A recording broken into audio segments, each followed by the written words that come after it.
جی madam. نگین manager سرفراز کے ساتھ محسن کو ہسپتال لے جا چکی تھیں۔ وہاں موجود مہمان چائے مگائیاں کرتے واپس جا رہے تھے۔ دیریا وہیں زمین پر گھٹنوں میں سر دیے بیٹھی تھی۔ میرب دل کے ہاتھوں مجبور ہو کر اس کی طرف بڑھی، مگر بی جان اس کا ہاتھ پکڑ کر باہر کی جانب چل دیں۔ رونق چھٹ چکی تھی، وہاں سناٹا ہو چکا تھا، موت کا سناٹا۔ Diarrhoea, what happened? کیوں رو رہی ہو؟ کنان نے دیریا کو زمین پر بیٹھے روتے دیکھ کر اس کے قریب بیٹھ کر پوچھا۔ دیریا، اس نے کندھا ہلایا۔ دیریا، please tell me what happened. کنان اسے ہنوز روتے دیکھ کر فکر مند ہوا۔ کیا ملا تمہیں اس روز ہماری بے عزتی کر کے؟ کیوں تم بنا نکاح کے واپس آ گئے؟ کنان لشاری، کیا کمی تھی میری بہن میں؟ کیا بگاڑا تھا اس نے تمہارا؟ کیوں کیا تم نے ایسا؟ کیوں؟ دیریا اس کا گریبان پکڑے جھنجھوڑتے ہوئے پوچھ رہی تھی۔ ہوا کیا ہے دیریا؟ وہ اب بھی نہ سمجھا۔ تم نہیں جانتے کیا ہو چکا تھا اس روز۔ تمہاری وجہ سے سب ختم ہو گیا کنان، سب ختم۔ مم، میں کبھی معاف نہیں کروں گی تمہیں، کبھی۔ وہ کنان کے بازوؤں میں جھول گئی۔ دیریا کو اس خاموشی سے وحشت ہوئی۔ اس نے گھٹنوں سے سر اٹھا کر اسٹیج کی طرف دیکھا۔ اسٹیج خالی تھا۔ ماریا! دیریا کے منہ سے چیخ بلند ہوئی۔ سب لوگ محسن حیات کے گرنے پر ان کی طرف متوجہ ہو چکے تھے۔ دیریا بھی اسی طرف بھاگی تھی۔ ماریا اسٹیج پر اکیلی تھی۔ اس کے کانوں میں قریب کھڑے لوگوں کی بھیانک آوازیں آ رہی تھیں۔ اف، یہ کیا ہو گیا بیچاری کے ساتھ؟ اب کون کرے گا اس سے شادی؟ کوئی خاندانی تو ہرگز نہیں کرے گا ایسی لڑکی سے شادی جس کی بارات واپس چلی گئی۔ زندگی برباد ہو گئی بیچاری کی۔ توبہ، محسن صاحب اچھے بھلے سمجھدار آدمی ہیں، کیا سوچ کر بیٹی کا رشتہ ایسے لوگوں میں کیا جو یوں بڑے بازار میں بے عزت کر گئے۔ ہر طرف ایسی ہی باتیں ہو رہی تھیں۔ ماریا آہستہ سے اٹھی اور بھاری لہنگا اٹھا کر ہال کے ایگزٹ ڈور کی طرف بڑھی۔ ارے ماریا، تم کہاں جا رہی ہو؟ ماریا کو اپنے پیچھے سے آواز آئی، مگر وہ کان بند کیے چلتی ہوئی روڈ تک پہنچ گئی۔ وہ بالکل سیدھا عین سڑک کے بیچ آگے سے آگے چلتی جا رہی تھی۔ اس کے کانوں میں الفاظ گڈ ہو رہے تھے۔ نہیں قبول مجھے یہ نکاح۔ اب کون کرے گا اس بیچاری سے شادی؟ کوئی خاندانی تو نہیں، بارات واپس چلی گئی بیچاری کی۔ مجھے قبول نہیں یہ نکاح، نہیں۔ ماریا کو سامنے سے ادھر ادھر ڈھولتی ہوئی گاڑی دکھائی نہیں دے رہی تھی جس کو کوئی امیر زادہ نشے میں دھت ہو کر ڈرائیو کر رہا تھا، اور غنودگی کی وجہ سے وہ ہچکولے کھاتی تیز رفتار کار کو کنٹرول کرنے میں ناکام تھا۔ موت نے اسی پل ماریا کے دروازے پر دستک دے دی تھی۔ میں نے انجیکشن دے دیا ہے، کوئی پریشانی کی بات نہیں، لیکن کوشش کریں پیشنٹ کسی قسم کی ٹینشن نہ لے۔ جی، وہ پریشان سا بولا۔ اوکے، تو پھر میں چلتا ہوں۔ Take care of your wife. Doctor کنان کے چہرے کی اڑی ہوائیاں دیکھ کر مسکراتا ہوا بولا۔ جی۔ کنان جنپتا ہوا مسکرا دیا۔ چائے؟ نہیں یار، کلینک سے گھر کے لیے نکلا ہی تھا تو تمہاری کال آ گئی۔ اب تو میری بیوی ہائی الرٹ کر چکی ہوگی سب کو، اور تمہارا دوست یقیناً اپنی CID بنا بھی چکا ہوگا میری تحقیق کے لیے۔ احمر کی بات سن کر کنان کا بے ساختہ قہقہ بلند ہوا۔ یہ تو ٹھیک کہا آپ نے، ویسے ایک کپ چائے تو ضرور ہونی چاہیے۔ کنان ہنستا ہوا بولا۔ نہیں یار، پھر کبھی نہ صرف چائے بلکہ بابی بیگم کے ہاتھ کا کھانا بھی کھائیں گے۔ بالکل ضرور، تو پھر اجازت دو۔ یہ دیکھو ارحم کا فون آ رہا ہے۔ احمر نے ہنستے ہوئے فون اس کی طرف لہرایا۔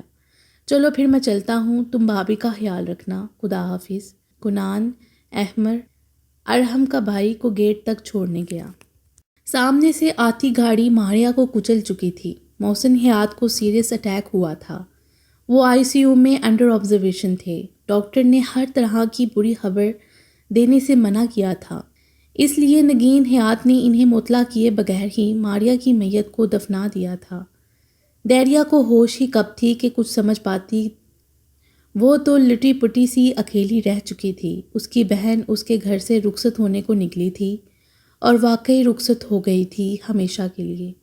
وہ یہ حقیقت قبول نہیں کر پا رہی تھی کہ اس کی ماں جائی اسے اکیلے چھوڑ کر جا چکی ہے، اور وہاں اسے اس حقیقت کو یقین دلانے والا بھی کوئی نہ تھا۔ وہ اکیلی رہ گئی تھی۔ 2 ہفتوں بعد محسن حیات ہاسپٹل سے ڈسچارج ہو کر گھر آ گئے۔ دریا باپ کو دیکھ کر بے قابو ہوئی، ان کے گلے لگ کر خوب روئی۔ بابا، ماریا چلی گئی ہمیں چھوڑ کر۔ بابا، وہ اتنی جلدی کیوں چلی گئی؟ میں کیسے رہوں گی اس کے بغیر؟ بابا پلیز ماریا کو واپس لے آئیں، میں نہیں رہ سکتی اس کے بنا، پلیز بابا۔ وہ روتی ہوئی باپ سے فریاد کر رہی تھی۔ محسن کو شاید نگین ان کی طبیعت سنبھلنے پر بتا چکی تھی۔ دریا بیٹا، سنبھالو خود کو میری جان، یہ قدرت کا فیصلہ ہے جس کے آگے ہم صبر کے سوا کچھ نہیں کر سکتے۔ وہ خود بھی نڈال سے تھے، بیٹی کا آخری دیدار بھی نہ کر سکے تھے۔ کتنے بد نصیب باپ تھے وہ۔ سنبھالو خود کو میری ہاتھی بیٹا۔ انہوں نے دریا کے آنسو صاف کیے۔ ہاں جی، دریا نے سرخ سجی آنکھیں رگڑ کر ہاں میں سر ہلایا۔ چلو شاباش، منہ دھو جا کر، میری بیٹی بہت بہادر ہے، اس لیے اب میں تمہیں روتے ہوئے نہ دیکھوں۔ بہن کو کلام پاک پڑھ کر بخشو تاکہ اسے سکون مل سکے۔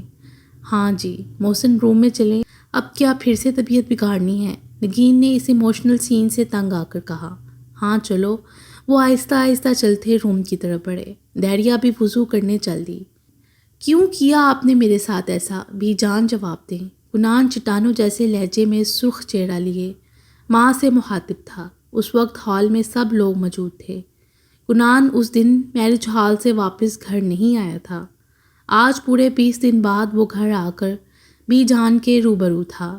بی جان خاموش بیٹھی رہیں۔ میں کچھ پوچھ رہا ہوں آپ سے بی جان، وہ پھر سے چلایا۔ کنان، کس لہجے میں ماں سے بات کر رہے ہو تم؟ ہوش میں تو ہو؟ کمال لشاری نے اسے گھر کا۔ ہوش میں آ چکا ہوں، اسی لیے یہاں ہوں۔ آپ اور آپ کی لاڈلی بیٹی بھی اس پلاننگ میں برابر کے شریک تھے، اس لیے مجھے آپ دونوں سے۔ بھائی پلیز۔ میرب روتی ہوئی بھائی کی طرف آئی۔ اسٹاپ دس نانسنس، اس نے بہن کے آنسو دیکھ کر کہا۔ بھائی، آئی سے جسٹ شٹ اپ، نہ تو میں تمہارا بھائی ہوں اور نہ ہی تم میری بہن، انڈرسٹینڈ؟ کنان نے انگلی اٹھا کر وارن کیا۔ بی جان بتائیں مجھے کیوں کیا آپ نے ایسا؟ اپنے بیٹے کے ساتھ، حیات فیملی کے ساتھ کیوں دھوکہ دیا؟ مجھے بتائیں۔ وہ بضد تھا۔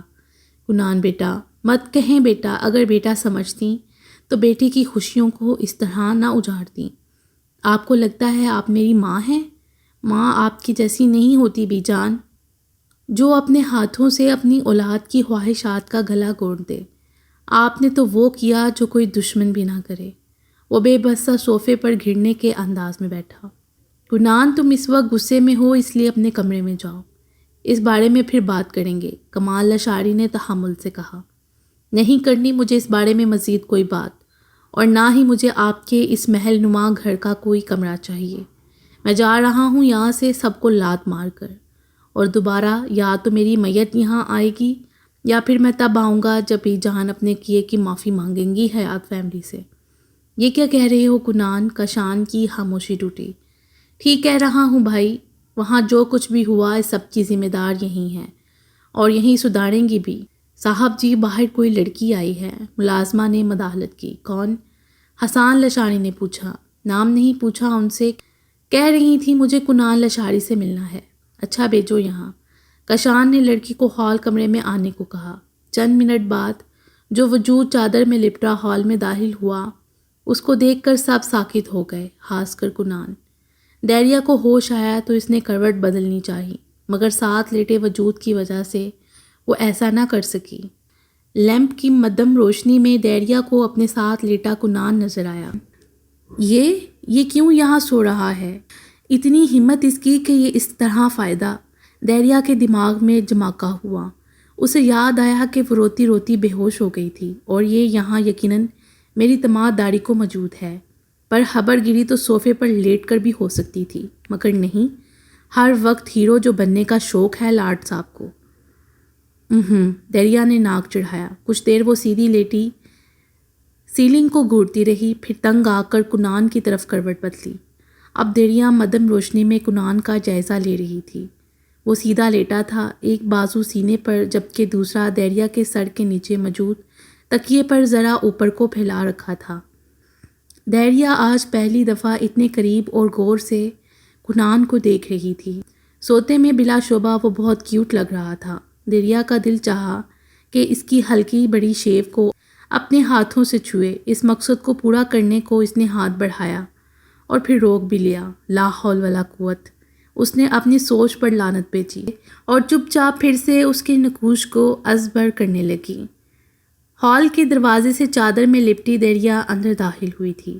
سب منہ کھولے اسی کو دیکھ رہے تھے۔ دیریا آہستگی سے چلتی ہوئی کنان کے قریب آئی۔ کنان اسے اپنی طرف آتا دیکھ کر کھڑا ہو گیا۔ دیریا نے پاس آ کر اس کا نڈال سا سرخ چہرہ دیکھا۔ کیا یہ چہرہ اتنا ظالم بھی ہو سکتا ہے؟ دیریا نے سوچا اور پھر ہاں میں جواب پا کر چٹاہ کی آواز پورے حال میں گونجی۔ دیریا نے اپنی پوری طاقت سے کنان کو تھپڑ مارا تھا۔ یہ کیا کر رہی ہو لڑکی؟ بی جان سب سے پہلے ہوش میں آئی۔ وہی جس کا یہ حقدار ہے، دیریا اسپاٹ چہرہ لیے اسپاٹ لہجے میں بولی۔ اب وہ سر جھکائے کھڑے کنان کا گریبان پکڑ چکی تھی۔ کیوں کیا تم نے ایسا کنان لشاری؟ کیوں؟ اس نے بہت ٹھہر ٹھہر کر پوچھا۔ تم جانتے ہو تم قاتل ہو۔ کنان کا جھکا سر جھٹکے سے اٹھا۔ تم قاتل ہو کنان لشاری۔ تم نے میری بہن کو مار دیا۔ تم نے مجھ سے میری ماں جیسی بہن چھین لی۔ تم قاتل ہو، قاتل۔ دیریا اس کے گریبان کو جھنجھوڑتی روتی ہوئی چلا رہی تھی۔ مر گئی ہے میری بہن، منا لو خوشیاں، کر لو جشن۔ تم یہی چاہتے تھے نا؟ یہ ہو چکا ہے۔ ماریا چلی گئی ہے مجھے چھوڑ کر ہمیشہ کے لیے، اور میں تمہیں اس کے لیے کبھی معاف نہیں کروں گی، کبھی نہیں۔ سنا تم نے کنان لشاری؟ تم کبھی سکون سے نہیں رہ پاؤ گے، میری بد دعا ہے یہ، اور میری بد دعا۔ چپ ہو جاؤ لڑکی، بی جان کی کڑک دار آواز سنائی دی۔ دیریا کنان کو چھوڑ کر ان کی طرف مڑی۔ اور آپ بھی سکون کو ترسیں گی بی جان؟ یقیناً ایسی اولاد کو اس دنیا میں لانے والی اور ان کی اتنی گھٹیا انداز میں تربیت کرنے والی آپ ہی ہیں۔ دیریا انگلی اٹھائے بی جان کو کہہ رہی تھی۔ میں تم جیسے 2 ٹکے کی لڑکی کے منہ لگنا بھی نہیں چاہتی۔ میں تم جیسی 2 ٹکے کی لڑکی کے منہ لگنا بھی نہیں چاہتی، جو پہلے غیر مردوں کو لباتی ہیں اور پھر معصوم بننے چلی آتی ہیں۔ جاؤ بی بی، کہیں اور جا کر ہمدردیاں سمیٹو، یہاں سے کچھ نہیں ملنے والا تمہیں، بی جان حقارت سے بولی۔ کنان ماں کے منہ سے دیریا کے لیے ایسے گرے الفاظ سن کر شاکڈ رہ گیا۔ دیریا استہزائیہ ہنسی۔ مجھے یقین آ چکا ہے کہ کنان لشاری آپ ہی کا بیٹا ہے۔ میں نہیں جانتی آپ کیوں میرے لیے ایسے الفاظ استعمال کر رہی ہیں، مگر میں اتنا ضرور کہوں گی کہ آپ کے گھر میں بھی بیٹی موجود ہے۔ کہیں ایسا نہ ہو آپ جو دوسروں کی بیٹیوں کے ساتھ کر رہی ہیں وہ سب آپ کی اکلوتی بیٹی کے سامنے آ جائے۔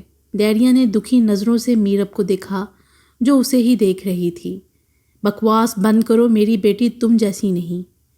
بی جان، کنان نے پوری قوت سے پکارا۔ آپ چپ ہو جائیں، کمال لشاری نے بیوی کو چپ رہنے کو کہا۔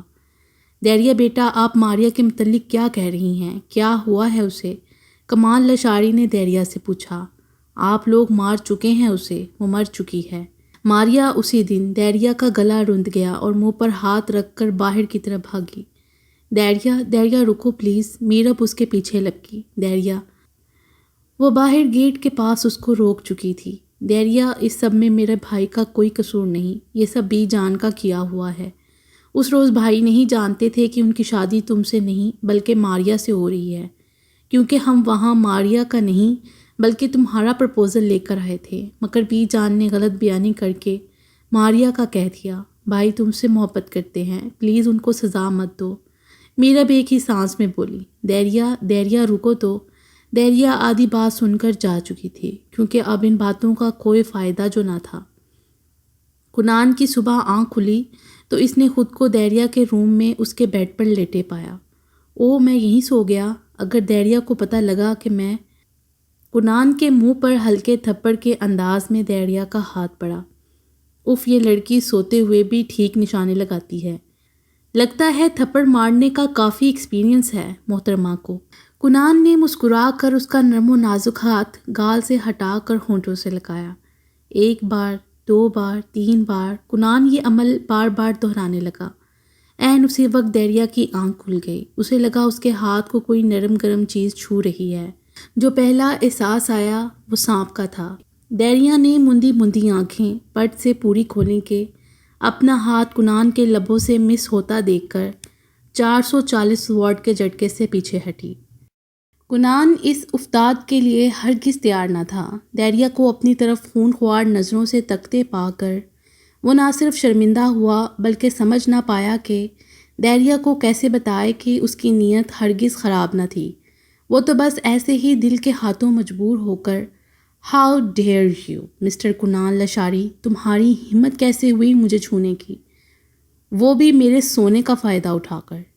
تمہیں شرم نہیں آتی؟ دیریا ہوش میں آتی چلائی۔ دیکھو دیریا، وہ منمنایا، دیکھ ہی رہی ہوں تمہاری دیدہ دلیری۔ دیریا نے دانت کچکچائے۔ پلیز دیریا، میرا ارادہ یہ نہیں تھا جو تم سمجھ رہی ہو۔ اصل میں تمہارا ارادہ کیا تھا یہ تو میں اچھے سے جان چکی۔ پہلے میرے کمرے میں میرے ہی بیڈ پر سونے کی جسارت کی تم نے، اور اب تم اس قدر گھٹیا ہو، میں ایویں تم کو شریف سمجھ رہی تھی۔ دیریا نتنے پھلائے زور و شور سے اخلاقیات پر تقریر کرتی اسے اس کی حد بتا رہی تھی۔ کنان اتنی کریٹیکل سچویشن میں بھی مسکرا دیا۔ واٹ نان سینس، میں لطیفے سنا رہی ہوں تمہیں؟ دیریا اس کی مسکراہٹ سے چڑی۔ نہیں، وہ تم غصے میں ناک پھلا کر لڑتی جھگڑتی ہوئی بہت کیوٹ لگ رہی ہو۔ کنان جلدی سے بات مکمل کر کے بیڈ سے دور ہٹا۔ تم ذلیل انسان، دیریا نے تکیہ اٹھا کر اس کی طرف پھینکا، جسے کنان کیچ کر کے رازداری سے اس کی طرف جھکا۔ ویسے تمہارے ہاتھ بہت پیارے ہیں۔ وہ مسکراتا ہوا بڑی دلیری سے آنکھ مارتا یہ جا وہ جا۔ پیچھے دیریا حیرت سے منہ کھولے اس کے انداز اور جرأت دیکھتی رہ گئی۔ بی بی جی، صاحب بلا رہی ہیں آپ کو، ملازمہ نے لان میں بیٹھی دیریا کو بتایا۔ آتی ہوں، دیریا نے سر ہلایا۔ چند منٹ بعد وہ محسن حیات کے سامنے تھی۔ بابا، آپ نے بلایا؟ ہاں بیٹھو بیٹا۔ جی کہیں۔ دیریا، بیٹا تم کالج کیوں نہیں جا رہی ہو؟ بابا، میرا دل نہیں کر رہا مزید پڑھنے کو، اکتایا ہوا جواب آیا۔ کیوں بیٹا؟ پتہ نہیں، بس اب کالج جانے کو دل نہیں مان رہا۔ دیریا بیٹا، سنبھالو خود کو۔ حالانکہ وہ خود اس دکھ کو سینے میں چھپائے اندر ہی اندر گل رہے تھے۔ جانے والوں کے ساتھ جایا نہیں جاتا، ہمیں یہاں اس دنیا میں رہ کر یہیں کے اصولوں کے مطابق خود کو چلانا پڑتا ہے۔ اس لیے بیٹا خود کو مصروف کرو تاکہ زندگی گزارنا آسان لگے۔ لیکن بابا، میں اب میڈیکل نہیں پڑھوں گی۔ کیوں؟ وہ حیران ہوئے۔ بابا، میں اب وہ سب نہیں پڑھوں گی۔ لیکن بیٹا، یہ تو ماریا۔ بابا پلیز، میں جانتی ہوں یہ ماریا کی خواہش تھی کہ میں ڈاکٹر بنوں، مگر اس طرح کے حالات میں خود کو اس قابل نہیں سمجھتی، اس لیے میں کچھ اور پڑھ لوں گی۔ چلو ٹھیک ہے، جیسے تمہاری مرضی، تم جو بھی پڑھنا چاہو۔ محسن بیٹی کی بات مان کر بولے۔ تھینکس بابا، چائے لاؤں؟ بالکل، وہ مسکرائے۔ دیریا بھی مسکراتی ہوئی چائے بنانے چلی گئی۔ کنان اس روز گھر چھوڑ کر اسلام آباد آ گیا تھا، جہاں ارحم اور ولید کی مکمل سپورٹ نے اسے سنبھلنے میں ہیلپ کی۔ کچھ عرصہ جاب کی اور پھر اپنے اکاؤنٹ میں موجود پیسوں سے شو روم بنا لیا، جو بہت کم عرصے میں کافی ترقی کر گیا۔ کنان نے ایک برانچ لاہور اور ایک کراچی میں کھول کر خود کو ہر طرح سے مصروف کر لیا تاکہ ماضی کی اذیت ناک یادوں سے پیچھا چھڑوا سکے، مگر اتنی مصروفیت بھی دیریا کو بھلانے میں مددگار ثابت نہ ہوئی۔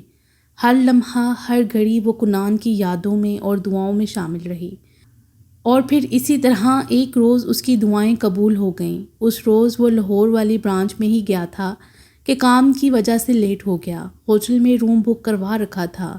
وہ رات 1 سے 2 بجے کے درمیان واپس ہوٹل ہی جا رہا تھا کہ اس کی گاڑی کے سامنے ایک لڑکی گری اور بے ہوش ہو گئی۔ کنان دیکھنے کو باہر آیا تو وہاں دیریا کو گرے دیکھ کر ساکت رہ گیا تھا۔ میرب اس واقعے کے 1 ماہ بعد واپس ہاسٹل آ گئی تھی، مگر کالج میں دیریا کو نہ پا کر حیران ہوئی۔ شازمہ، دیریا نہیں آئی آج؟ نہیں، وہ تو پچھلے 1 ماہ سے نہیں آ رہی۔ پرسوں سر نیازی بتا رہے تھے کہ وہ میڈیکل چھوڑ چکی ہے۔ واٹ؟ میرب کو جھٹکا لگا۔ تو کیا تمہیں نہیں بتایا اس نے؟ شازمہ حیران ہوئی۔ نہیں، ایکچولی میں نے تو روکا تھا اسے، مگر میری غیر موجودگی میں ہی وہ… اچھا چلو، میں کرتی ہوں اس سے بات۔ میرب جھوٹ بولتی بمشکل مسکرائی۔ ہاں ٹھیک ہے، تم پوچھ لو۔ شازمہ مسکراتے ہوئے چلی گئی۔ میرب نے بہت ہمت کر کے دیریا کا نمبر ملایا، مگر دوسری طرف آپ کا نمبر کسی کے استعمال میں نہیں کا جواب سن کر وہ پھر سے جھٹکا کھا گئی۔ اب وہ اس کے گھر جانے کی ہمت نہیں کر سکتی تھی۔ میرب مزید ایک ہفتہ گزار کر واپس ایبٹ آباد چلی گئی، ہمیشہ کے لیے۔ یوں میڈیکل کالج میں پہلے دن بننے والی میرب اور دیریا کی دوستی اختتام پذیر ہو گئی۔ بی جان کو دیریا بنا دیکھے ہی بری لگی تھی۔ اپنی اکلوتی بیٹی کے منہ سے ہر وقت دیریا نامہ سن کر وہ اکتا چکی تھیں۔ اکثر میرب کو ڈانٹ بھی دیتی کہ پڑھائی لڑکی سے دوستی ایک حد تک ہی رکھو، خواہ بڑھاوا مت دو، مگر میرب ان کی نصیحت ایک کان سے سن کر دوسرے سے نکال دیتی۔ پھر ایک بار جب میرب گھر آئی تو اس کے پاس دیریا کی تصویر تھی۔ لے جی دیکھیں بی جان اور میری چوائس کی داتیں کہ آپ کی بیٹی نے کیا چن کر دوست بنائی ہے۔ میرب نے تصویر ماں کے سامنے کی۔ بی جان نے تصویر دیکھ کر دل ہی دل میں دیریا کے حسن کو سراہا، مگر زبان سے اقرار کرنا شاید جرم سمجھا۔ یہ اس کے ساتھ والی لڑکی کون ہے؟ یہ ماریا ہے، دیریا کی بڑی بہن ہے تو یہ بھی پیاری، مگر دیریا زیادہ پیاری ہے نا؟ میرب نے ماں کی تائید چاہی۔ یہ ماریا کی منگنی وغیرہ ہوئی کہیں؟ نہیں، ابھی تو نہیں۔ اچھا ٹھیک ہے، جاؤ جا کے چائے بناؤ، میرے سر میں درد کر دیا ہے تم نے۔ جی لاتی ہوں ابھی۔ میرب چلی گئی۔ بی جان نے تصویر سامنے کی اور دیریا پر ایک ناگوار سی نظر ڈالی، جبکہ ماریا دیریا کے مقابلے میں انہیں معصوم اور بھولی معلوم ہوئی تھی۔ بی جان کو دوسری دفعہ دیریا سے نفرت تب محسوس ہوئی جب انہوں نے کنان کے موبائل میں دیریا کی تصویر دیکھی۔ وہ کنان کے روم میں اس کے لندن جانے کے لیے پیکنگ کرنے آئی تھیں کہ کنان کے سیل کی روشن سکرین کی طرف متوجہ ہوئیں جو بیڈ پر پڑا تھا۔ ان کو سکرین پر کسی لڑکی کی تصویر نظر آئی۔ انہوں نے سیل اٹھا کر دیکھا تو سامنے دیریا کی مسکراتی تصویر دیکھ کر انہیں نفرت اور غصہ ایک ساتھ آیا۔ بے حیائی تو دیکھو، 2 ملاقاتوں میں ہی اپنی تصویر ایک نامحرم مرد کو دے دی۔ نہ جانے کیسی مائیں ایسی بیٹیاں پیدا کرتی ہیں جو غیر مردوں پر ڈورے ڈالتی ہیں۔ بے شرمی کی انتہا ہے، بی جان نے نفرت سے سوچا۔ مجھے تو پہلے ہی بری لگتی تھی تم، اور رہی صحیح کسر تمہاری اس تصویر نے پوری کر دی۔ تمہیں کیا لگتا ہے میرے ہیرے جیسے بیٹے کو پھانس لوگی اتنی آسانی سے؟ تو یہ تمہاری خوش فہمی ہے دیریا بی بی۔ تم جیسی گلی گلی منڈلانے والی لڑکی ہرگز میری بہو بننے کے لائق نہیں۔ نہ جانے اب تک کتنے مردوں کے ساتھ چکر چلا چکی ہوگی۔ بی جان حقارت سے دیریا سے ہم کلام تھیں۔ وہ یہ بات کنان سے کرنا چاہتی تھی، مگر پھر یہ سوچ کر خاموش ہو گئیں کہ لندن سے واپس آنے تک کنان کے سر سے دیریا کا بھوت اتر چکا ہوگا، مگر ان کا یہ خیال غلط ثابت ہوا۔ لندن سے واپسی پر جب بی جان نے کنان سے شادی کی بات کی تو کنان کے منہ سے دیریا کا نام سن کر انہیں حیرت تو نہ ہوئی، بلکہ دیریا سے نفرت کا گراف مزید بڑھ گیا۔ وہ اس بات پر کنان سے جرا کر سکتی تھیں کہ دیریا اچھی لڑکی نہیں ہے، مگر پھر چپ رہیں کہ ہو سکتا ہے کنان پچھلے 1 سال سے اس سے رابطے میں رہا ہو۔ اگر ایسا ہو تو پھر وہ ہرگز میری بات نہیں مانے گا۔ تب ہی ان کے شیطانی دماغ میں ماریا کا خیال آیا، اگر میں کنان کی شادی کہیں اور زور زبردستی سے کر بھی دوں گی تو وہ دیریا سے دوسری شادی بھی کر سکتا ہے، مگر اگر اس کی شادی ماریا سے ہو جائے پھر تو دیریا کا کوئی آپشن نہیں بچتا نا۔ یہی سوچ کر انہوں نے کنان کو دیریا کے لیے ہاں کہی، مگر وہاں جا کر ماریا کے لیے پرپوزل دے دیا۔ آج اس واقعے کو 4 سال سے اوپر ہو گئے تھے۔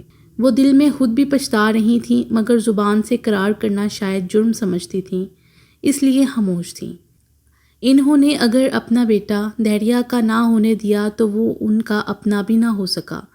4 سال جدائی کی سزا کم نہ تھی ان کے لیے، مگر پھر بھی وہ جھکنے کو تیار نہ تھیں، یا پھر شاید بیٹے سے واپسی کی توقع کر رہی تھیں۔ باقی انشاءاللہ اگلی ویڈیو میں۔